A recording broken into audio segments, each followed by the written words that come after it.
दोस्तों, स्वागत है आपका रावी हिंदी स्टोरी के अंदर। आज आपको एक कहानी सुनाऊंगा एक चुड़ैल के बारे में।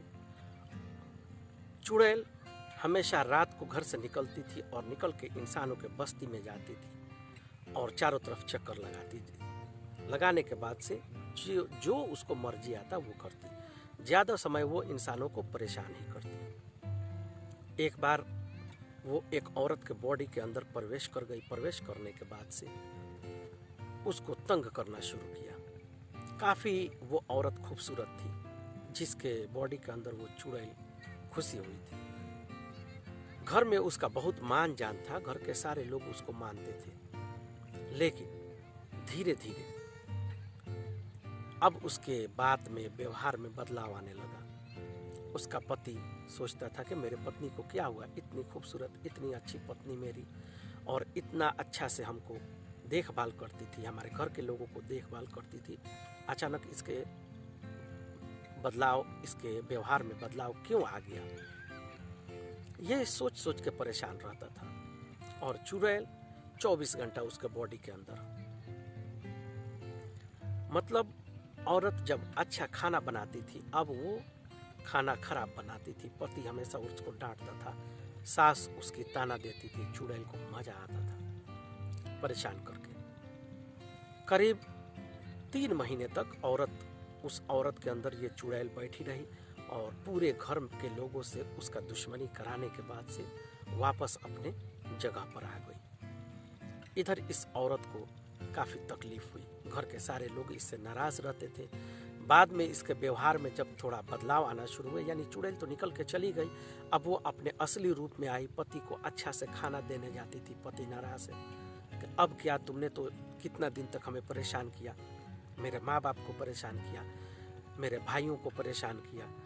लेकिन हकीकत जो था, इनको पता नहीं था कि चुड़ैल इसके बॉडी के अंदर आई थी और उस तरह से परेशानी इसको भी झेलना पड़ा था। अब ये औरत को समझ में नहीं आ रहा है कि मैं तो हमेशा अच्छा से अपने घर को देखभाल करती थी, कुछ दिनों से मेरा दिमाग काम नहीं कर रहा था। जब ये बात उसने अपने पति को बताया कि देखो मेरा दिमाग काम नहीं कर रहा था कुछ दिनों से, पति मानने को तैयार नहीं था।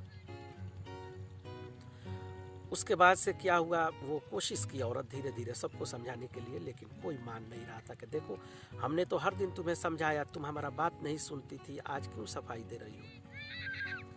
इसके वजह अब क्या हुआ कि पति उससे तो नाराज था, सास ससुर देवर सब नाराज थे, ननद उसका नाराज थी। तो हुआ ये कि उसका पति बोला कि एक काम करो, कुछ महीनों के लिए तुम अपने घर चली जाओ, अपने माँ के घर चली जाओ, तुम्हारा दिमाग ठीक होगा तो आ जाना। औरत अपने घर चली गई। घर गई तो वहाँ माँ बाप उसके डांटने लगे कि हम तो तुम्हारे घर गए, तुम्हें समझाए, तुम तो मानी नहीं। औरत को कुछ याद नहीं है, बोलती है कि आप लोग कब मेरे घर आए, मुझे तो पता नहीं है। तब उसके माँ को डाउट हुआ कि हम तो इसके घर गए थे और ये बोल रही है कि नहीं आए थे। ऐसा तो नहीं है कि हमारे बेटी को कोई अलग तकलीफ हुआ। जब माँ ने उससे पूछना शुरू किया कि बेटा 3 महीना से तुम अपने घर के लोगों से अच्छा व्यवहार नहीं करती थी, तुम्हें कुछ याद है? माँ बेटी बोलती है कि नहीं माँ, मुझे कुछ याद नहीं है। फिर उसको कुछ डाउट हुआ कि ऐसा तो नहीं है, कुछ इसके दिमाग के साथ कुछ गड़बड़ हुआ हो। फिर उसने अपने बेटी को सारा बात बताया कि तुम कैसे घर में खाना खराब बनाती थी, कैसे अपने सास ससुर से चिल्ला के बात करती थी, अपने पति से तुम कैसा व्यवहार करती थी, चिल्लाती थी। तो लड़की बोलती है हमें कुछ याद नहीं है। फिर लड़की की माँ अपने बेटी को एक तांत्रिक के पास ले जाती है, बोलती है कि देखो मेरा बेटी इस तरह से बोल रही है। तांत्रिक उसको चेक करता है तो बोलता है कि इसके बॉडी के अंदर तो कुछ नहीं है, अभी ठीक है, लेकिन कुछ महीना पहले इसके बॉडी के अंदर चुड़ैल बैठी हुई थी, लेकिन अब वो निकल के जा चुकी है। तो उसका माँ पूछती है तांत्रिक से, अब इसको कोई दिक्कत नहीं है? तांत्रिक बोलता है कि नहीं, इसको कोई दिक्कत नहीं है, इसको ले जाओ। लेकिन इस लड़की को बहुत गुस्सा आता है, मैंने तो कोई कसूर नहीं किया था, उस चुड़ैल को मेरे बॉडी के अंदर आने की क्या जरूरत थी? वो चुड़ैल भी औरत थी। उसने सोचा कि मैं जरा उस चुड़ैल से मिलूंगी, लेकिन उसे पता नहीं था कि वो चुड़ैल कहाँ पे है। तो लड़की उस तांत्रिक से पूछी कि देखो आप थोड़ा पता करो, अंदाजा लगाओ कि वो चुड़ैल है कहाँ। तांत्रिक अपने शक्ति से पता करता है, बोलता है कि तुम्हारे घर के पीछे एक नीम का पेड़ है। तो बोलती है कि हाँ है। तो बोलती है उससे पेड़ के पीछे एक और बबूल का पेड़ है। तो बोलती है हाँ। तो बोलती है कि तांत्रिक बोलता है कि वहीं पे वो चुड़ैल रहती है। इसका लड़की के माँ बोलती है देखो बेटा, चुड़ैल से पंगा नहीं लेना, वो बहुत खतरनाक होती है, तुम उससे कुछ बोलना नहीं, तुम्हारे बॉडी से निकल के वो जा चुकी है, तो इस बात को भूल जाओ। वो लड़की अपने माँ को तसल्ली देती है कि ठीक है, मैं चुड़ैल से कोई पंगा नहीं करूँगी। लेकिन इस लड़की के अंदर गुस्सा था कि मैंने तो उसका कोई नुकसान नहीं किया था, फिर मेरे घर के अंदर क्या ज़रूरत थी उसको आने के लिए, क्या ज़रूरत था मेरा घर उजाड़ने के लिए। लड़की कुछ दिन अपने घर, माँ के घर रह करके जब अपने ससुराल आती है, तो आने के बाद से अपने पति से बोलती है कि अपने घर के पीछे वो बबूल का पेड़ है वो किसने लगाया। तो वो बोलता है, उसका शौहर, उसका हस्बैंड बोलता है कि वो तो अपने से ज़मीन से निकला हुआ है। तो बोलती है कि देखो ऐसा ऐसा हमने पता किया था, उस पेड़ के ऊपर एक चुड़ैल रहती है। उसका पति हंसने लगता है, क्या इस ज़माने में तुम बात करती हो, वहाँ चुड़ैल रहती है, अगर है भी तो तुम्हें क्या दिक्कत है। बोलती है कि नहीं, जो भी मेरे साथ गड़बड़ हुआ उस चुड़ैल की वजह से हुआ था, मैं थोड़ा उस पेड़ के पास जाना चाहती हूँ, तो मुझे इजाज़त दो तो मैं वहाँ पर जाऊँ। तो उसका हस्बैंड मॉडर्न आदमी था, बोला कि जाओ, कोई दिक्कत नहीं है, जाओ।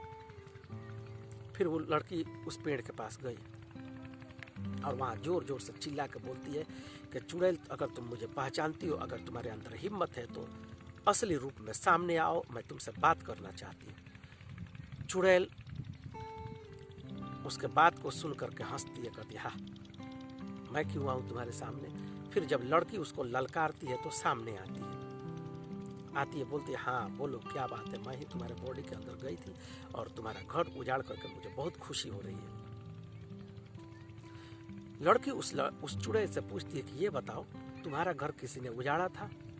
तो बोलती है हाँ, मेरा पति मुझे मार दिया था, अब मेरी आत्मा भटकती रहती है जिसकी वजह से मैं चुड़ैल बन चुकी हूँ।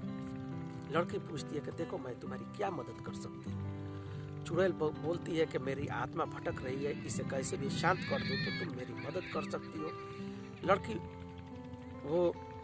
लड़की उससे बोलती है कि ठीक है, मैं तुम्हारी मदद करूंगी। लेकिन चुड़ैल उससे पूछती है कि तुम मेरी मदद क्यों करना चाहती हो।